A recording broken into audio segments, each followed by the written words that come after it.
Welcome to this edition of The Soul of Warren County. I'm Mickey Gwynn, and today I have two guests from the local civic group, Young Men United, one of the most active community groups here in McMinnville and Warren County. I'd like to welcome to my immediate left, the Vice President, Ella Richmond, and to my far left, a fellow graduate of the greatest graduating class in the history of Warren County Senior High School, that being 1975, the president, Don D.C. Crisp. And I can see Ella's giving me that side eye already, so I need to be a little bit more professional. Don, tell us about Young Men United, when it started, and why was there a need for Young Men United? Well, it was started on November the 1st of 1998. It actually started in Nelson Ramsey's basement. And what it was, at that time, that was when drugs hit McMinnville really hard. That's when the crack came into McMinnville. So a lot of the younger guys, we seen them heading in the wrong direction, and then we knew we needed to step in and try to help. But then another issue was, as coaches, we all coach football and basketball and stuff like that. As coaches, we actually seen kids that they didn't have money to buy their uniforms or to pay for their cleats and things like that. So we said, we gotta do something to help the kids out. So really more of a mentorship kind of thing. It was giving the young kids a little bit of role models to work, and also to help them along when they couldn't afford things. Yeah, good. Because our mission statement is building character for life. So we just want to build their character. Good. Now, Ella, first thing we got to dispel is the notice that Young Men United is only for young men. So we want to let everybody know that it's not only an organization for young men, but I know y'all have some ongoing projects that you do pretty much every year. What are some of those? Well, some of the projects that we'll do every year is going to be like, we'll do a back to school. We're getting ready to go into that. Of course, we do the Juneteenth. We do fish fries twice a month. And this year, we're going to have an old school senior prom. So that means 35 and up. So it'll just be a night of fun and different things like that. But anything that we can get involved in the community, that's what we're here to do, is keep the community together and keep everybody together and involved in it. Do you have a date set yet for the prom? The prom, it would be the first Saturday in September. Okay. And there'll be more information given out on that. Now I know this year y'all sponsored the play, the Underground Railroad, Old Freedom. That was sort of unique for y'all. Y'all hadn't done that before. Well, no, we hadn't. And that was the first time that we've done that. But we discussed last night in our meeting, from going forward, we will have one main event on Juneteenth. Okay. So that's something that we're going to bring forth as we go on, with Juneteenth and everything. And you're talking about Juneteenth.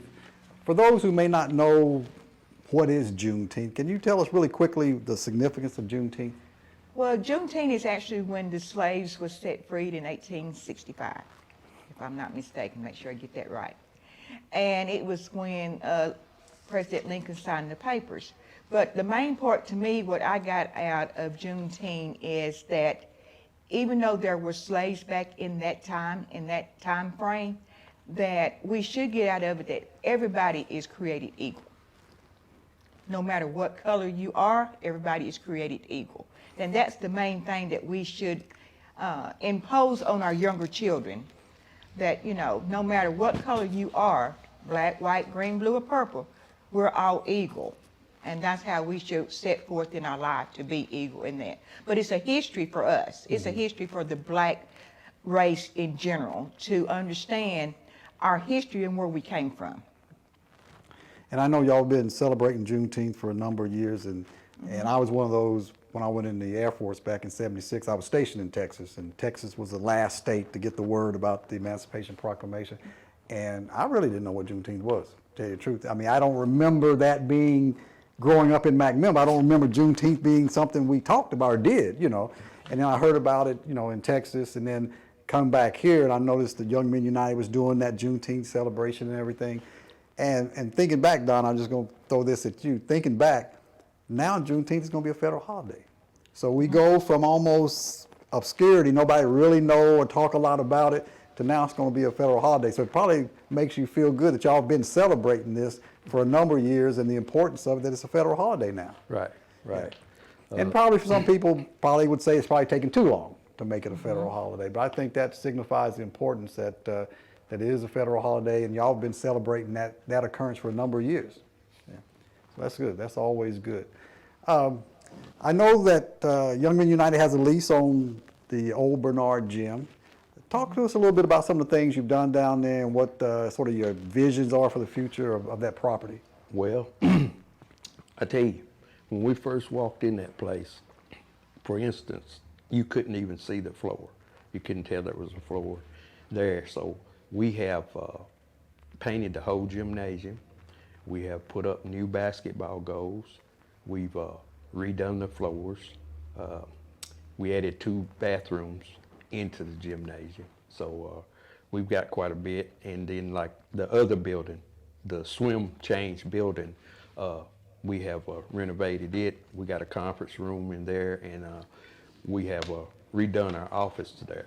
So since last September, we've done quite a bit over there, but we've done it with the help of God and good people. God sent good people to us to help us. So we've got that much done. How do you get funding? I mean, I know you do your fundraisers like the fish fries and things of that nature. Are you receiving any grants or things like that? We haven't got any grants. We got one, the Smith grant. We got some from that, but mainly is from the county and the city. And then, of course, we have fundraisers like fish fries and things like that too. Is the Juneteenth celebration that just happened, is that a pretty good money maker for you? Do you make money off of that, or is it just more for people to come out and enjoy? Both. This year we've made more than we've ever made, Eddie, correct? And we just got the word out, and I think that was the play was a big draw this year, but I think with everything going on and the virus that was going around, the COVID that was going around, everybody wanted a time to get out. They needed a time to get out. So it just brought everybody together, and if you think about it, that's what Juneteenth is about, is bringing everybody together. So yes, it did help this year as far as a fundraiser, a great fundraiser for us. And I know I've been to a number of the Juneteenth celebration, but it just seemed like there was a lot more people this year. So this was one of your biggest Juneteenth celebrations. And I'm sure you're just hoping as the year goes on, it'll be more and more because I'm trying to think. I think the holiday is actually going to be on the 19th, regardless of the day. I think it's what I read. Like some holidays are on Mondays, regardless of when the actual. I think Juneteenth, from what I understand, is going to be on actually the day, the 19th of June going forward. So y'all have a lot of opportunities to put on different events and things of that nature. And I know y'all have got a lot of good things in the works to make it even better. I'll start with Ella. What satisfaction do you get out of being a member of Young Men United? To be able to help the community, to give back to the community. I guess that's kind of how I was raised. If you were blessed with something, you pass it along. And it ain't always about the money. It's about just being there and building character, as Don had said earlier. We just have to be there for the community, and that's a satisfaction to me. I may not can do what the next person can do, but I can be there for you. So, and with our children in this day and time, we have to be able to be seen as a person that they can come to and talk to. Maybe your child won't tell you something that he'll come to me and tell me. So we have to be available for our community and for our children. And right now, our children is our main focus. It's being available for our children. And I noticed that you say community. You don't say black community or African American community. You say community. It's all of us together. It's all of us together. Yeah. It's all of us together. Because if we really think about it, and this is how I feel, I have biracial grandchildren. How many you see running around here in McMillan? So it's everybody. We can't single out. we've had that too long. Right. So we are a community. And that's how we have to live from this day forward, is being a community. And Don, when y'all focus on events and that you're having, is that community involvement and making it all inclusive important to the organization? Yeah, we try to get, the whole community involved in everything we do. Of course, it's like anything else. You can take a horse to water, but you can't make them drink. Right. So there's people that I invite a lot of times, and they don't show up, for different reasons or whatever. But we reach out to the community all we can, and I mean, you can only do so much. I mean, I can invite you to one of our functions, but it's up to you whether or not you come. If you don't come, I can't make you come. And I saw the county executive and the mayor was at the Juneteenth celebration, so it seemed like you get that support and people that show up from the top. They just don't talk, they actually show up and participate in the events that you have, so that's always good to have those folks there too. And if you're getting funding from the county and the city, then obviously, they feel what you're doing is helping the community. And that's only always a good thing to have going for you. How do people, if they want to help the organization or maybe even want to become a member of the organization, would they reach out to you, or are there other social media areas that they can look at? Well, they can reach out to me, or they can reach out to Ella.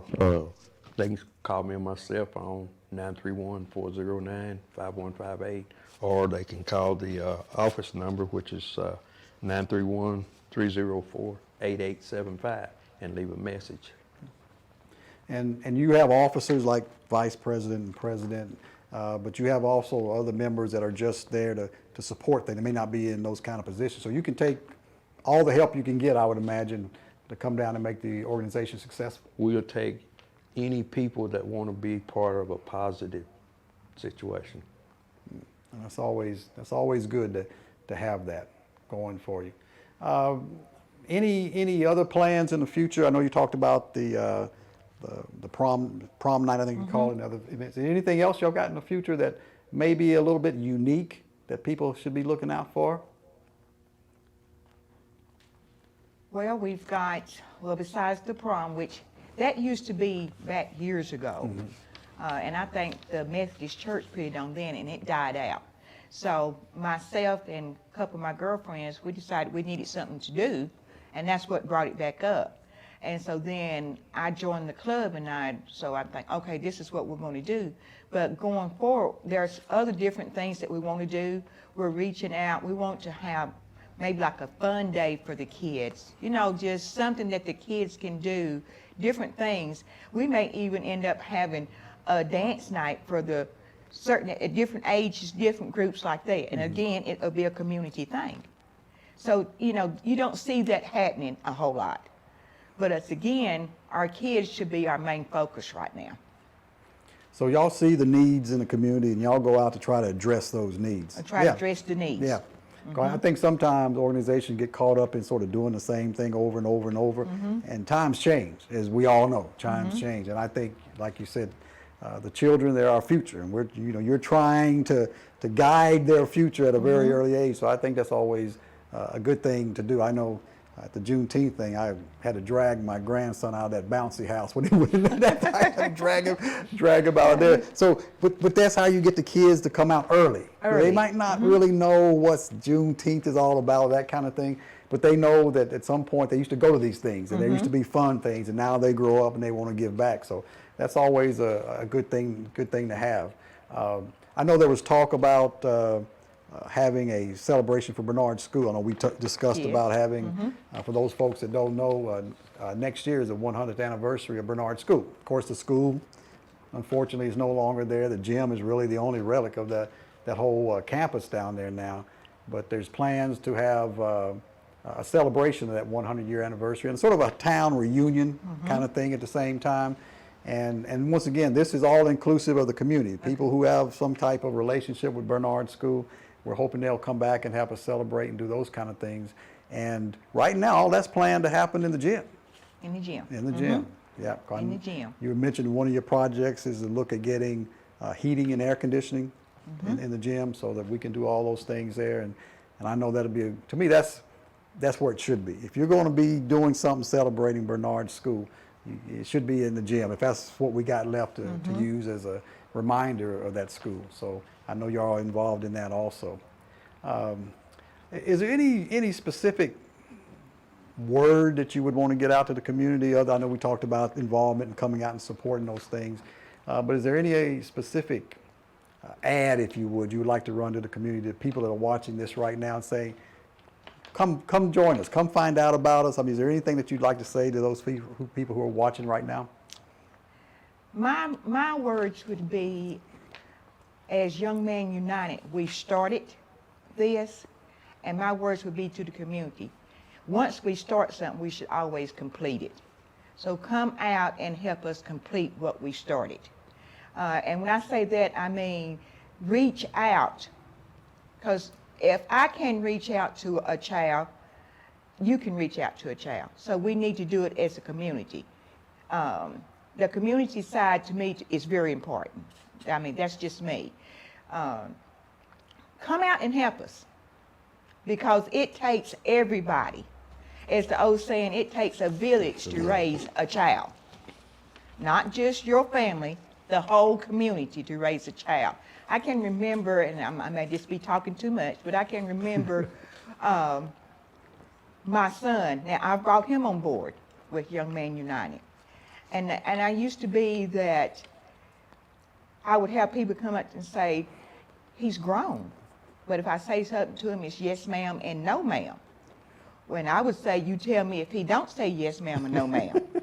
Because no matter how old he is, we still have to respect each other. And that's just been brought up, and that's how the community should be. We should respect each other.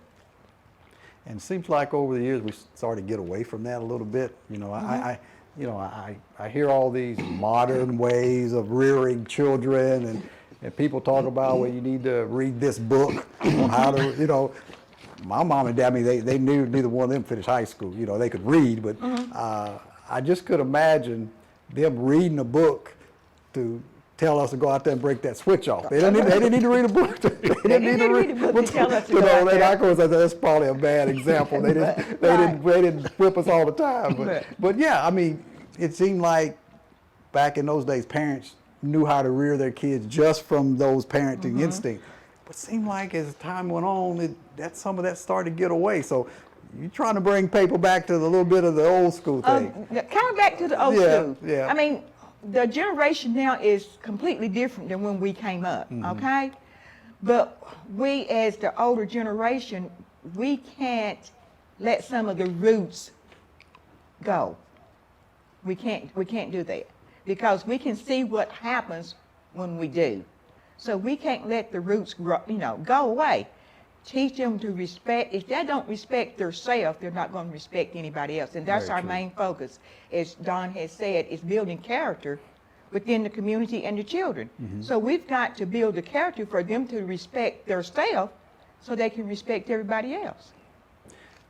Have you seen, Don, over the last few years, and you've been with the organization for over 20 years now, have you seen where you've had to sort of blend a little bit of that old school with the new things that are going on? I mean, you always get that feedback, well, you're stuck back in those old ways, things have changed.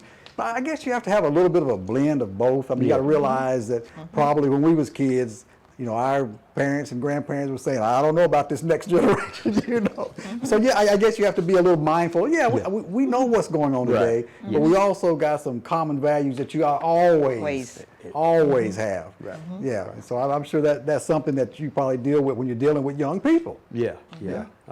I deal with it all the time, because I've probably coached for 40 years.